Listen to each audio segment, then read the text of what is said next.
What's up, home slice skillet biscuits? It's your boy called Wheezy coming at you with week two's vlog on chapter 3, which is parody news. According to our book right here, uh, at their best, parody news programs use satire, a type of humor that relies on sarcasm, ridicule, and irony, saying one thing but meaning the exact opposite, to expose absurdities and to reveal hypocrisy, stupidity, and ignorance. What the heck does that even mean? Parody news is all about using sarcasm to point out flaws in real life situations. Situations that the real media, the non fake news, which is becoming more and more fake every day, yeah, parody news is trying to keep the real news in check. Not working out so good right now, but it is what it is. So today, that's what we're talking about. For most of my life, I thought that the news was like truth, but it turns out that it's not always accurate, and that a lot of times there's an agenda behind the stories that are pushed to us. What's crazy to me is that I didn't know that parody news was like a separate genre until about 2010 when I was a senior in high school. So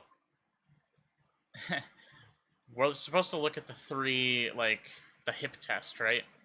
Is it honest? Yes and no. Fake news takes an honest look at some of the issues in real news.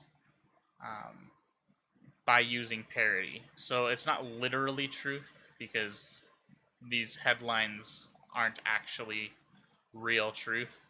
I'm looking at the Babylon Bee in my upper monitor right now, and some of the headlines are Governor Newsom enraged after hearing churches singing down in Whoville. I mean, that's not literally true, but it is poking fun at the fact that Governor Newsom is acting like the Grinch and just trashing church right now. Literally the next headline is local church tries innovative growth strategy of being open on Sundays. Again, everything that's going on right now with Gavin Newsom and churches is just stupid. And the Babylon Bee is pointing that out through parody. So in one sense, it is being honest, but in the other, like the headlines are not 100% truthful. So the answer to is it honest for the hip test for parody news is technically no, but also kind of yes. It's weird. I like it because it makes you think. The real news tries to get you not to think because they don't want that. Every news station that is on TV these days has an agenda. CNN, Fox, MSNBC, they all want something from you politically that involves you not thinking and voting the way that their owners want you to vote. And that's not cool. So I enjoy parody news because the agenda is laugh and maybe think a little bit about what is being parodied. One of these pokes fun at a more Republican perspective, which is great. I love the Babylon Bee hits both sides equally, but it says Tucker Carlson preaches at John MacArthur's church, and it's funny because a lot of people who watch Fox, who go to church still, despite the governor's insistence that we don't, they share Tucker Carlson videos as if they were gospel.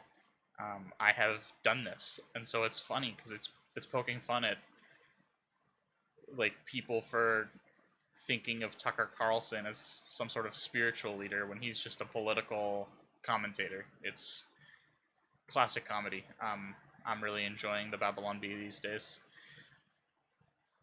The second question in the hip test is it independent?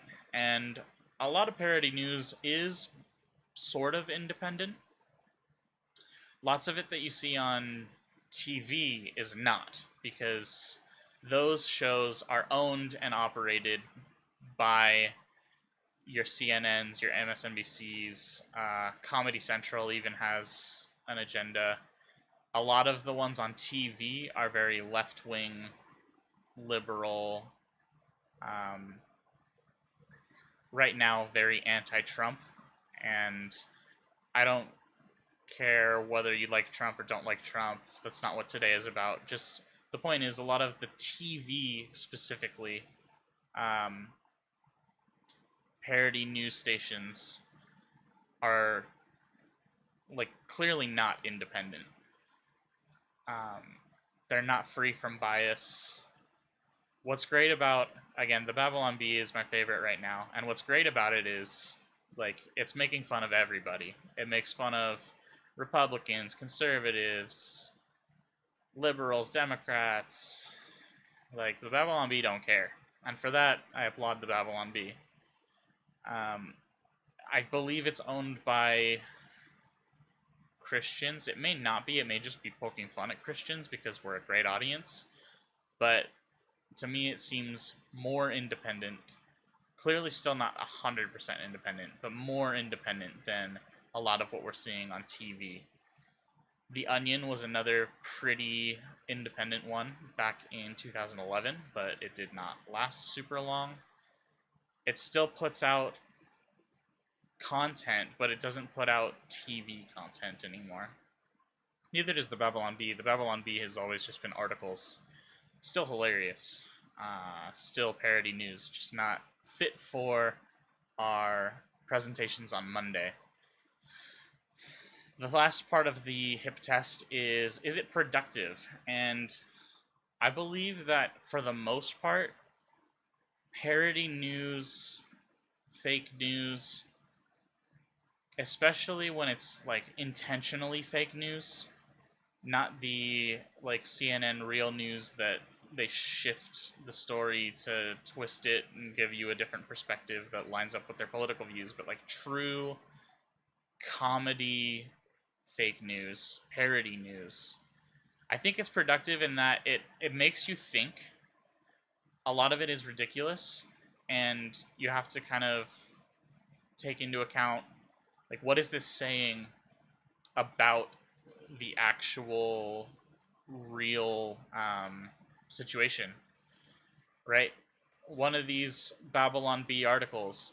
Amid coronavirus concerns, all worship band members to play in a drum cage.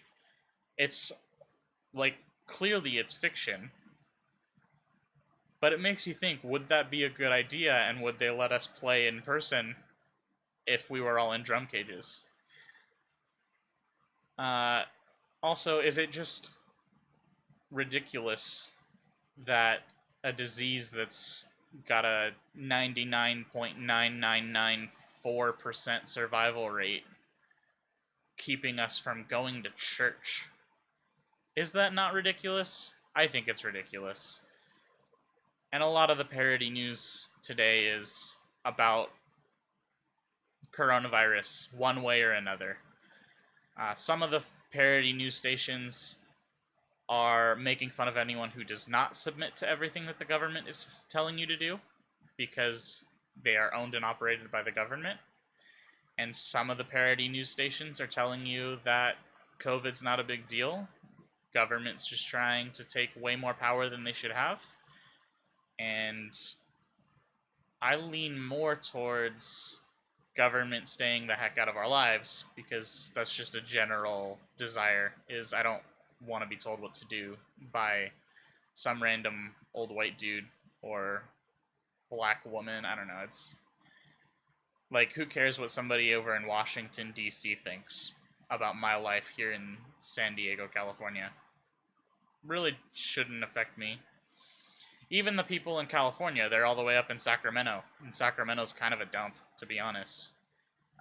Why should people up in Sacramento be making decisions for me in San Jose, where I grew up, or in San Diego, where I'm living now? It just doesn't make sense. They're not in the situation, so like, do they really know what's best? I don't know. I think it's dumb. Less government for me, thanks. yeah, parody news. Great stuff. I'll see you guys next week. For now, I still don't have an outro, so